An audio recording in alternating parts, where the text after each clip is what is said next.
أهلا بيكم جميعا. التمرين اللي احنا هنعمله النهاردة أو الجلسة اللي احنا هنعملها النهاردة هي من أقوى الجلسات اللي بتقلل عندك التعلق.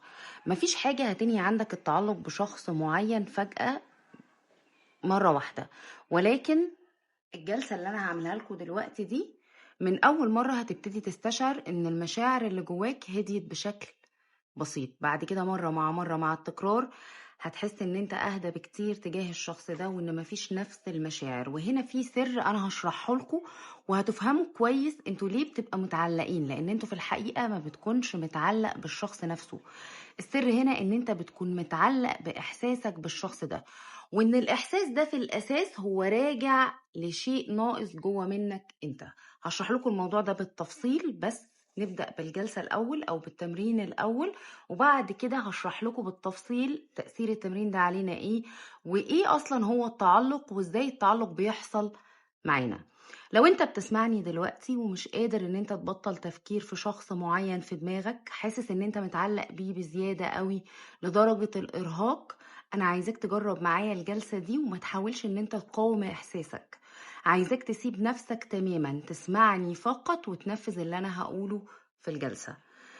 طبعا كالعادة وفي البداية احنا بنقعد في مكان هادي وناخد انفاس بعمق، 3 انفاس بعمق، ونطلع الزفير بهدوء، وهنكرر ده 3 مرات لحد ما نحس ان احنا جسمنا بدأ ان هو يهدى شوية عن الوضع اللي احنا فيه دلوقتي.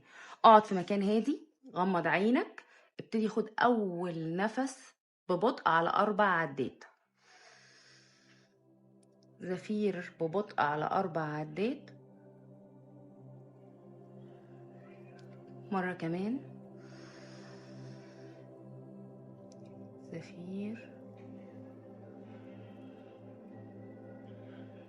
كمان مرة.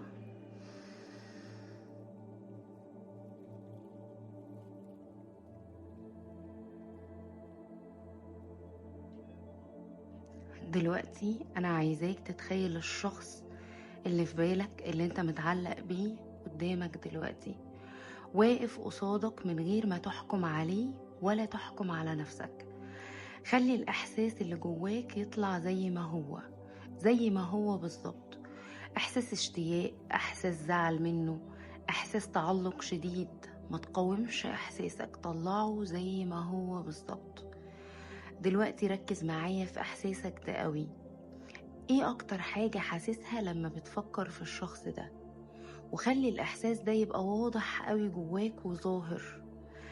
تخيل ان في خيط رابط بينك وبين الشخص ده.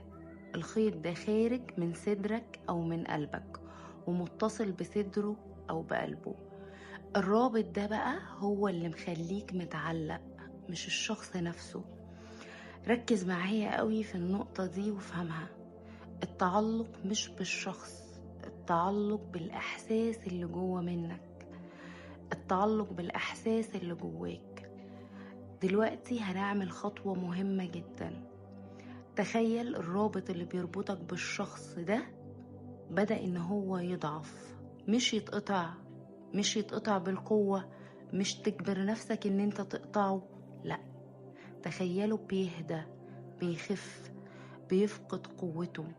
مش قطع، انفصال طبيعي، بينفصل لوحده، بيدوب ويخف يخف ولونه يخف لحد ما ينتهي من قدامك تماما. الطاقة اللي كانت رايحة للشخص ده بدأت ان هي ترجع ليك تاني. تخيل لما الحبل الطاقي ده داب، الطاقة دي بترجع تاني تدخل في صدرك، بترجع تاني تدخل لقلبك، بترجع لك تاني. حس بيها وهي راجعة، حس بيها في صدرك، حس بتأثيرها في جسمك، حس بتأثيرها في هدوءك. بص للشخص التاني دلوقتي وهتلاحظ ان احساسك ناحيته بدأ يهدى، بدأ يهدى بنسبة بسيطة قوي، وده كفاية. مش مطلوب منك ان انت تخفي الاحساس تماما ولا تهرب منه. المطلوب ان انت تهدى فالاحساس نفسه يهدى، مش ان انت تقاومه ولا ان انت تهرب منه فيفضل معاك. مش مطلوب ان انت تخفي المشاعر دي. ركز معايا، انت اللي مطلوب منك ان انت تهدي الاحساس ده، تهدي المشاعر دي من جواك. دلوقتي خد نفس عميق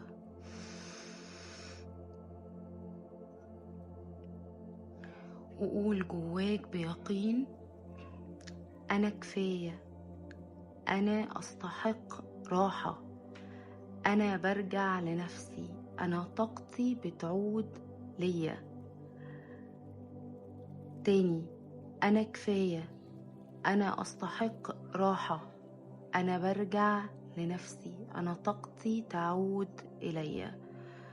تقدر دلوقتي إن أنت تفتح عينك، وأي فرق بسيط حسيت بيه أثناء التمرين اكتبهولي في كومنت. خليني أوضح لكم ببساطة الجلسة دي بتعمل إيه بالظبط عشان تكونوا فاهمين. أول حاجة لازم تفهمها إن التعلق مش بالشخص نفسه. التعلق ما بيكونش بالشخص قد ما هو بيكون بإحساسك بالشخص ده، الإحساس اللي الشخص ده كان بيديه ليك. يعني ممكن تكون انت متعلق بالإحساس بالأمان مثلا، أو الاهتمام، أو حتى إحساس ان انت مهم عند حد، انت ناقصك الإحساس ده من جواك، مش متشبع بيه، فانت بتاخده من الشخص الآخر ده. فلما الشخص الآخر ده يبعد، الإحساس ده بيفضل جواك بنقص، فبتفضل انت تدور عليه في نفس الشخص ده. وده سر التعلق، ان انت من جواك في نقص تجاه الاحساس ده، والشخص ده كان هو اللي بيمدك بالاحساس ده، عشان كده انت بتفضل متعلق بالشخص ده.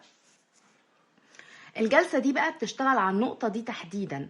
احنا مش بنحاول ان احنا ننسى الشخص بالعافية، ولا نهرب من المشاعر تجاه الشخص ده، ولا نقنع نفسنا ان الشخص ده مش مهم بالنسبة لنا.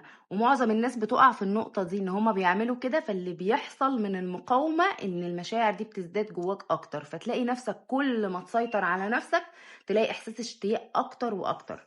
احنا هنا بالتمرين ده بنفصل بين الشخص وبين الاحساس نفسه. لما ده بيحصل، هنا الشغل كله بيبقى في مخك انت، المخ بتاعك بيبتدي ان هو يهدى. ليه؟ لان مصدر التعلق الحقيقي بدأ ان هو يختفي، اللي هو الاحساس. تاني حاجة عايزاك تكون عارفها ان الجلسة اللي احنا بنعملها دي احنا بنستخدم فيها التخيل.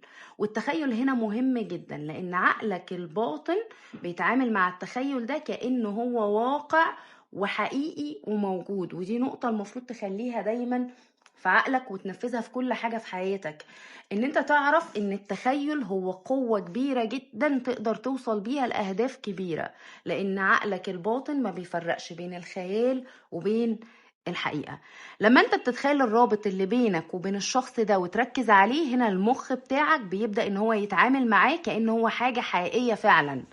فلما انت تتخيل ان الرابط ده ابتدى يضعف معاك وبتفصله بهدوء وبيدوب، المخ بيستجيب، وكأن العلاقة دي فعلا بتفك من نفسها.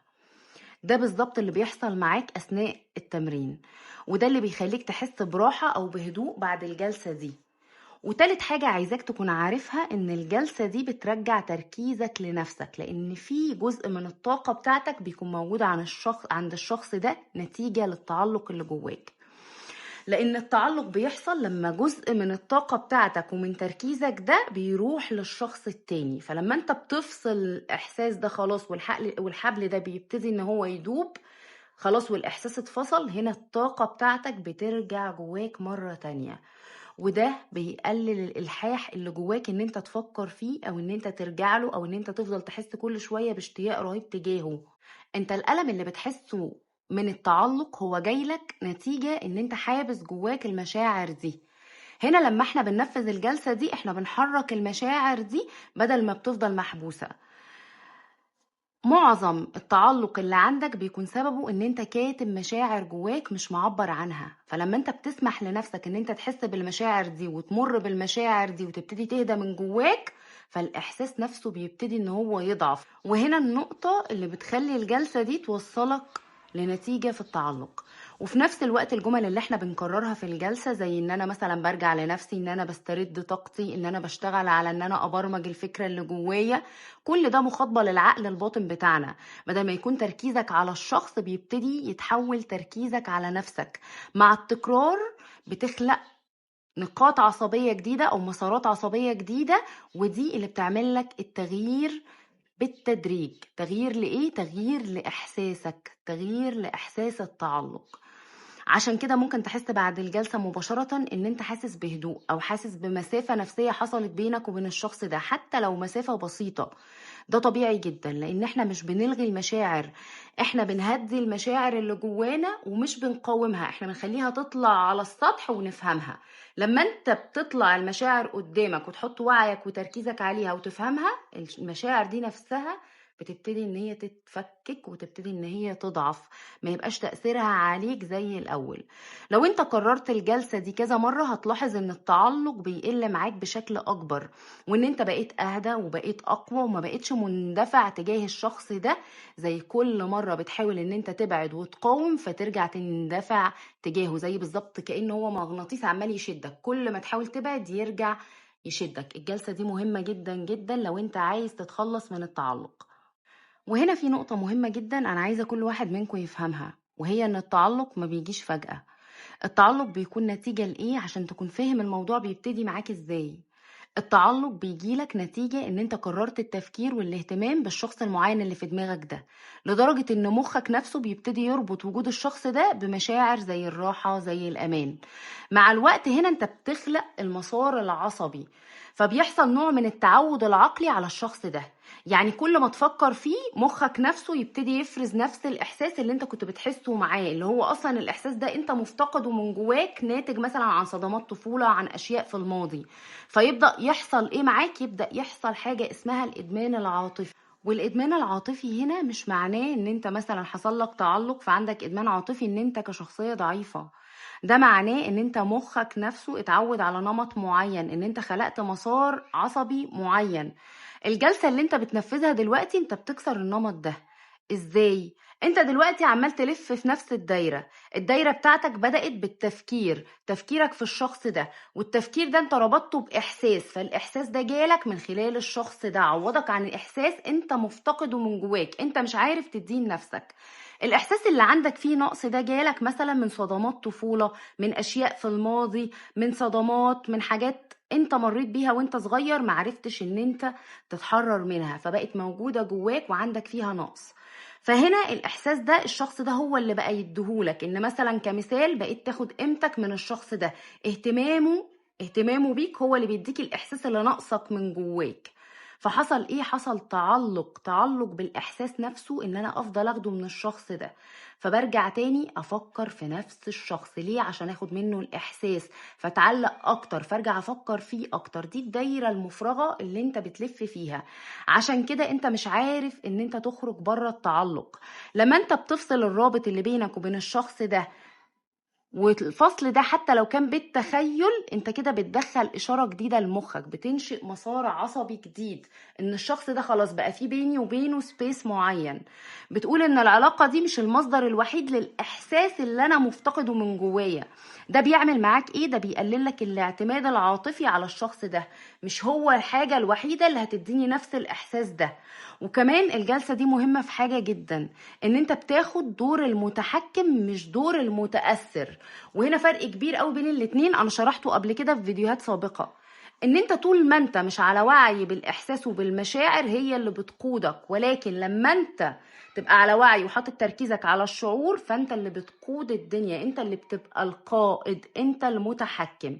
لما انت تبقى متحكم معنى كده ان مفيش اي شيء يأثر فيك، انت اللي بتتحكم، انت اللي بتحرك الاشياء. لكن لو انت متأثر في الحالة دي، المشاعر، الاحاسيس، الاشخاص اللي حوالين منك هي اللي هتبتدي تتحكم فيك. النقطة دي مهمة جدا، خد بالك منها. ان انت تبقى واعي بالحاجات اللي حوالين منك وتتعامل معاها صح، ده بيخلي احساسك اقوى من جواك. واحنا قلنا دايما ان الداخل بتاعنا ده شيء مهم جدا لازم نظبطه.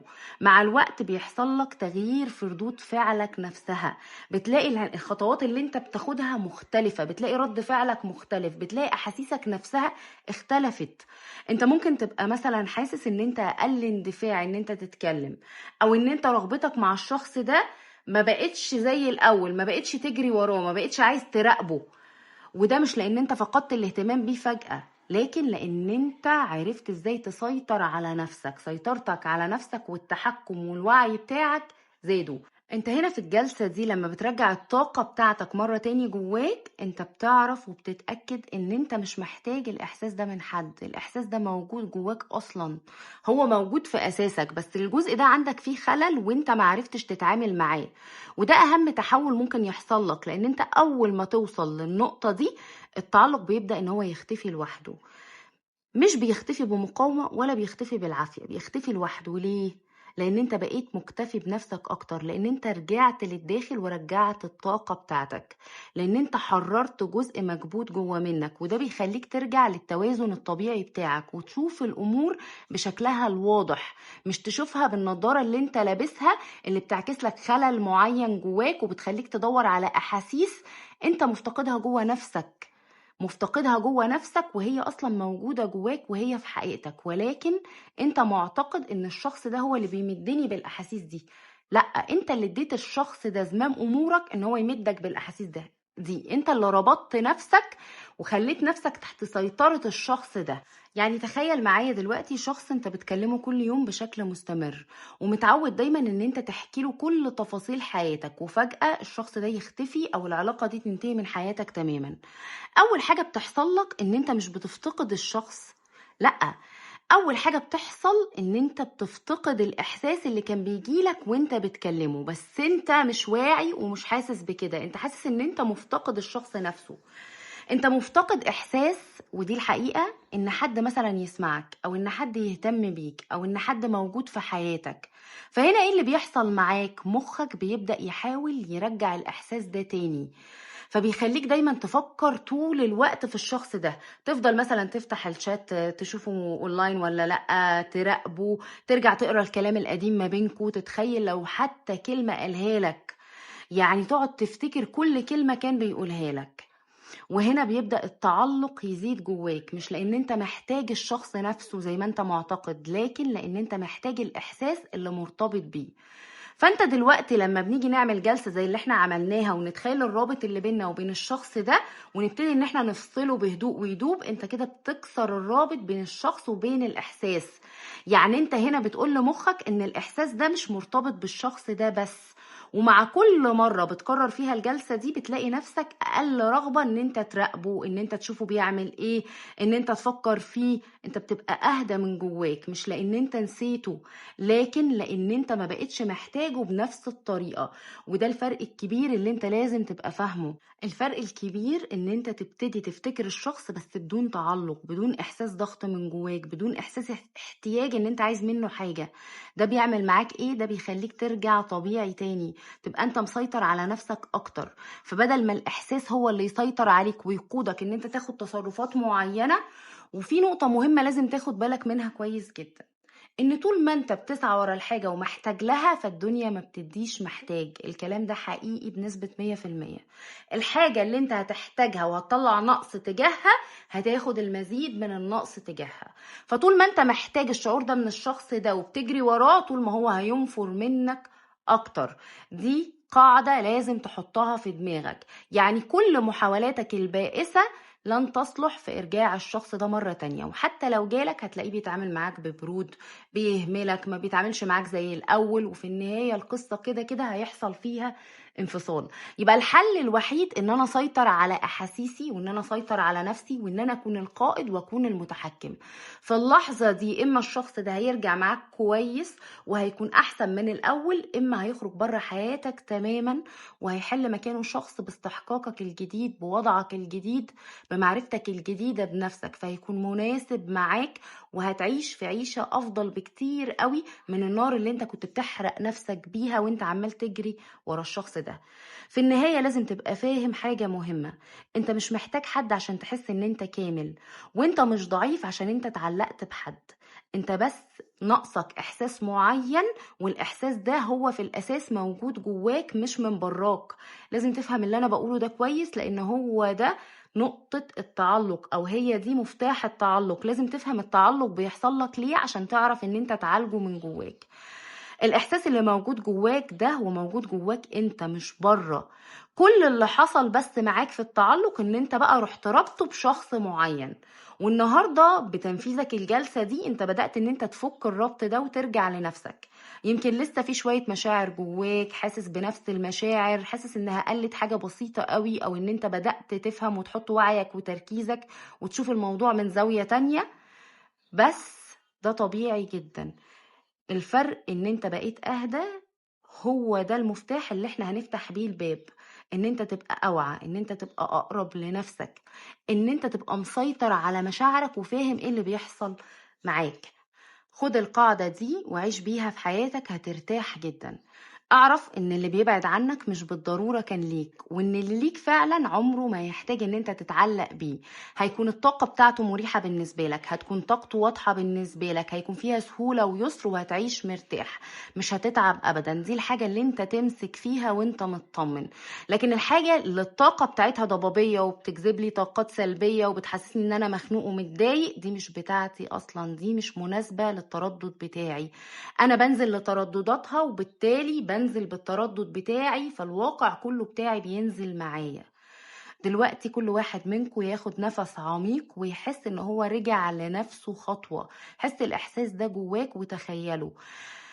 حس ان انت دلوقتي في بداية جديدة، انويها من جواك. حط نية ان انا دلوقتي ببدأ بداية جديدة مختلفة وبرجع لنفسي وبرجع طاقتي من جوه مني. واكتب لي في كومنت ان انا فعلا بدأت. اي حد عنده استفسار يقدر ان هو يبعت لي عبر الرقم الموجود على الشاشة او الرقم الموجود في البايو. ولو انت حابب ان انت تنضم معانا في كورس فك الشفرات وتستخدم ادوات تساعدك في رحلة الوعي الخاصة بيك، تقدر ان انت تشاركنا وتبعت لنا عبر نفس الارقام اللي موجودة على الشاشة او موجودة في البايو. اتمنى ان انتوا تكونوا وعيتوا اكتر بموضوع التعلق وفهمت التعلق بيحصل لك ليه، لان انت لو فهمت السبب الاساسي فلن تقع في فخ التعلق مرة اخرى.